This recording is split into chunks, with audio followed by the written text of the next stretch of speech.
The quantum convergence. The sterile white corridors of the Europa research station hummed with an electric tension that Dr. Zora Novak had never experienced before.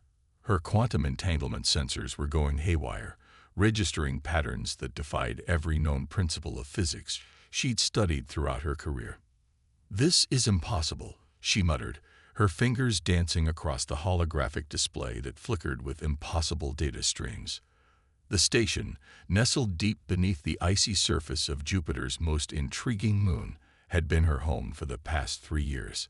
Dedicated to exploring the potential for extraterrestrial life, Zora had grown accustomed to disappointment.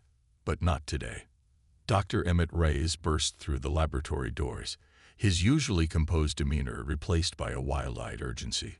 "Zora, you need to see this," he said, his voice barely above a whisper. The specimen chamber at the center of the lab contained something that challenged everything they understood about biological existence. A being, distinctly alien yet hauntingly familiar, was undergoing what could only be described as a biological transformation. Kiran Rashid, as they had come to know her, was not just a research subject. She was something more. Kiran's body was a marvel of quantum biological complexity.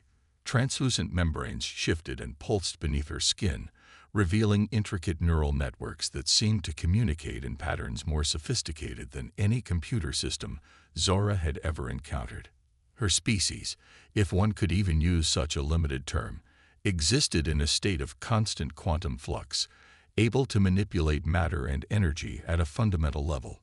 "The quantum resonance is increasing," Zora announced, her voice tight with a mixture of scientific excitement and profound uncertainty. The sensors around Kiran's containment unit were registering quantum signatures that seemed to bend the very fabric of space-time. Emmett leaned closer, his breath catching in his throat. "She's preparing to give birth." The words hung in the air, heavy with implication. Their research had never suggested the possibility of witnessing an alien birth, let alone understanding its mechanics. Kiran had been discovered in a damaged quantum shuttle near the asteroid belt 6 months earlier, a rescue mission that had quickly transformed into the most significant xenobiological discovery in human history.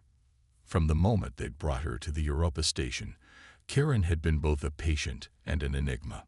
Unable to communicate through traditional means, she had instead connected with the research team through complex quantum signature exchanges that felt more like mathematical conversations than typical communication. Zora remembered the first moment of true connection.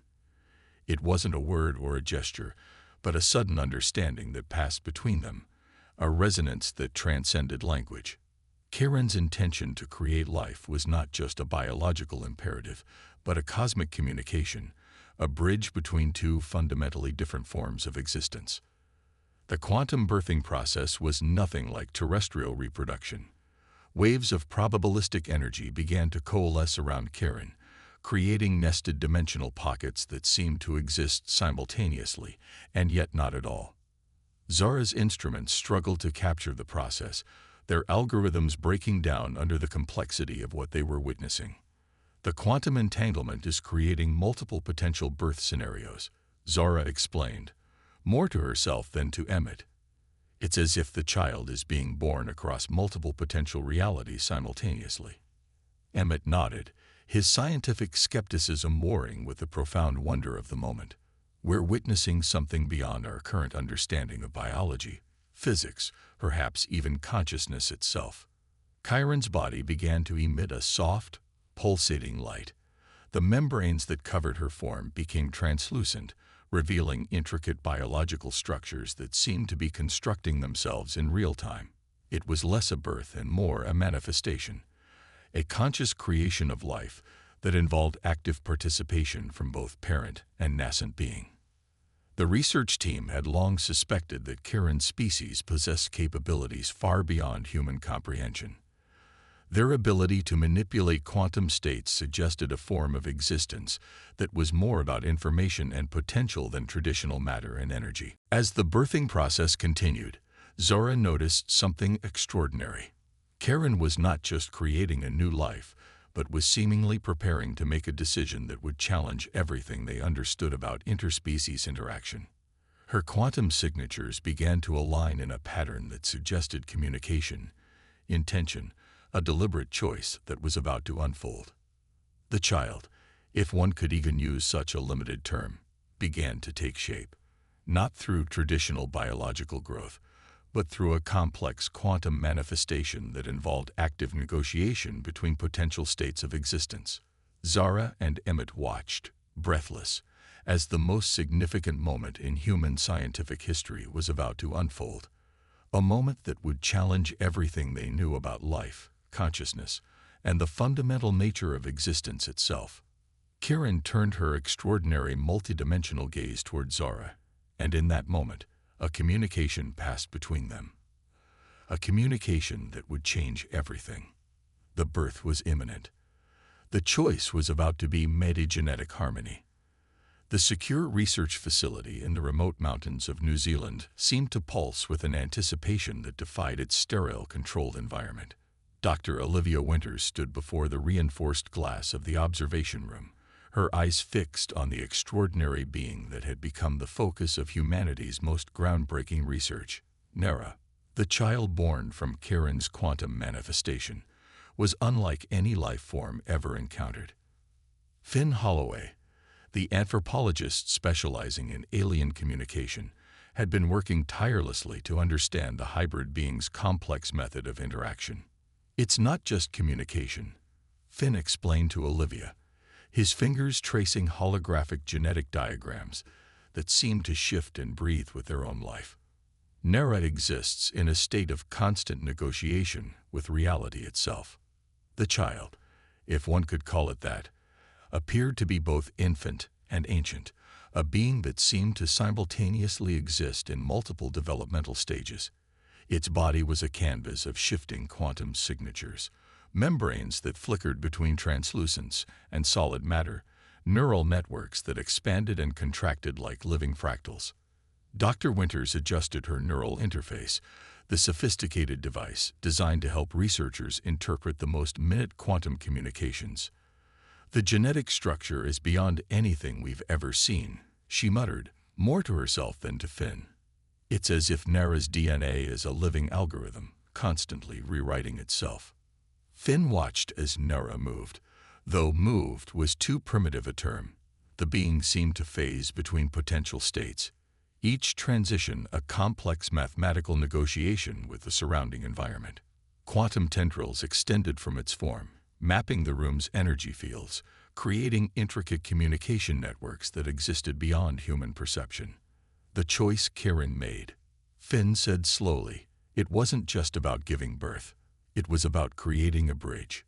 The facility had been constructed with multiple layers of quantum dampening technology, designed to both protect the outside world and contain the extraordinary capabilities of their research subject. Every wall, every surface was embedded with sensors that tracked Nera's quantum signatures, attempting to understand a form of existence that challenged the very foundations of scientific understanding. Dr. Winters pulled up a series of genetic comparison charts. "Look at this," she said, her voice a mixture of excitement and profound uncertainty.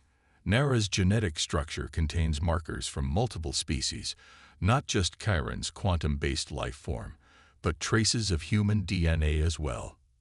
Finn leaned closer. "A deliberate hybridization." "More than that," Olivia responded. "A conscious genetic dialogue. Each strand seems to be in constant communication, negotiating its own existence." The implications were staggering. Nera was not just a child or a scientific specimen. It was a living communication protocol, a biological bridge between fundamentally different forms of existence. The quantum entanglement that had begun in the Europa research station was continuing here, evolving, expanding. Finn remembered the initial reports from Zara Novak and Dr. Emmett Reyes.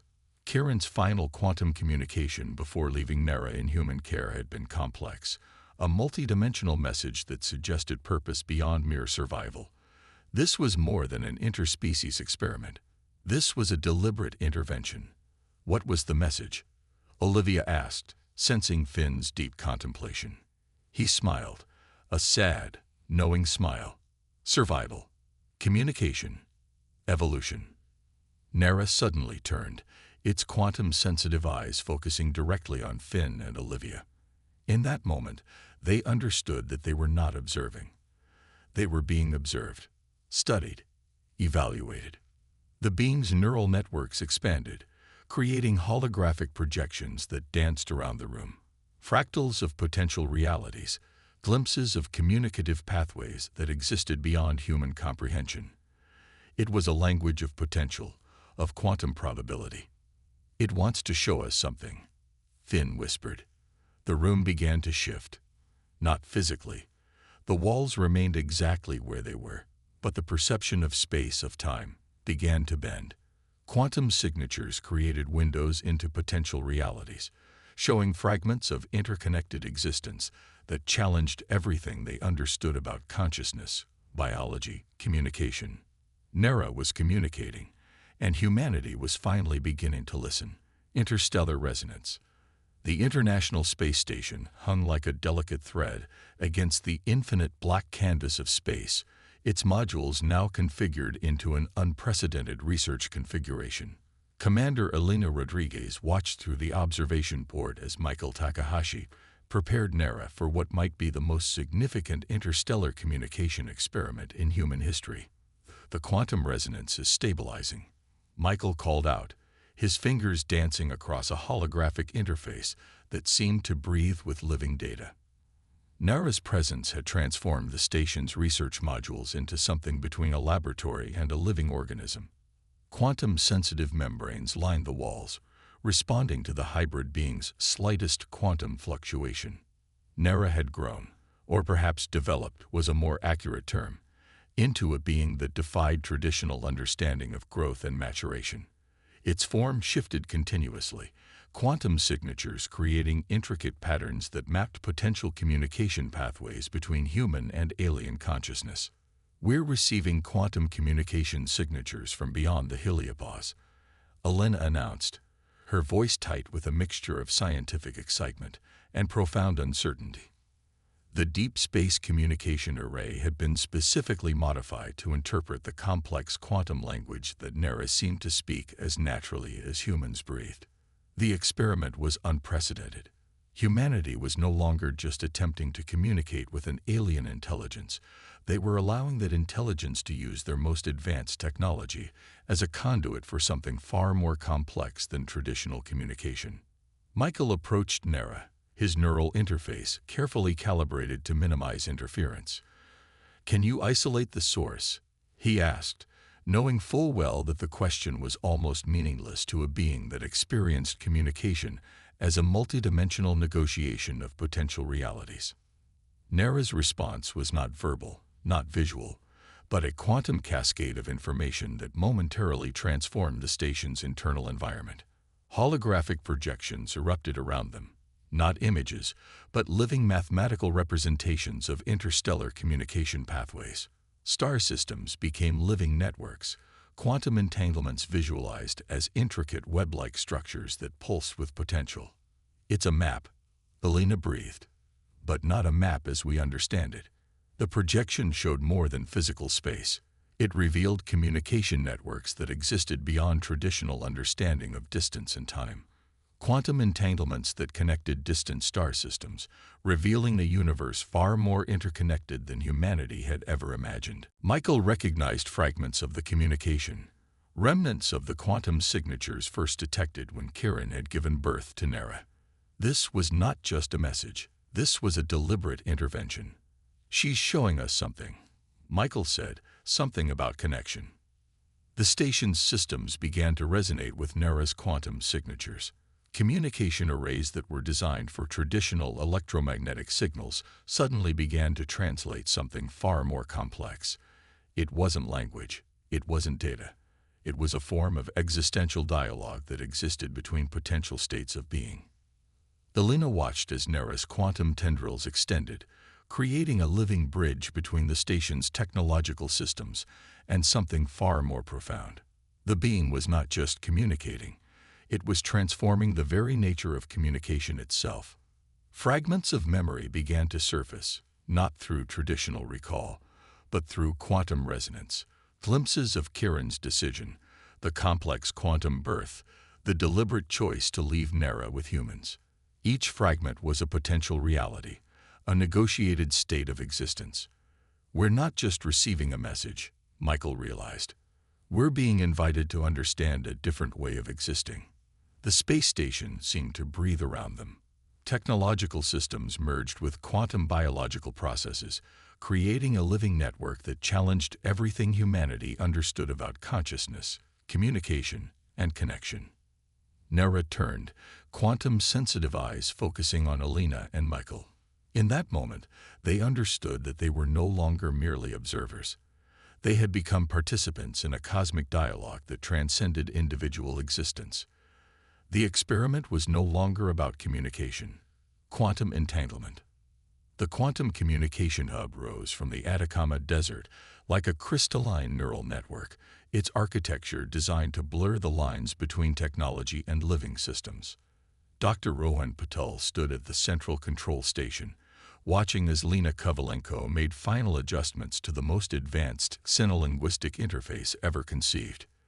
"The quantum resonance is unlike anything we've ever seen," Rohan muttered, his fingers tracing holographic data streams that seemed to breathe with living information. Nara's previous communications from the International Space Station had fundamentally transformed human understanding of interstellar dialogue.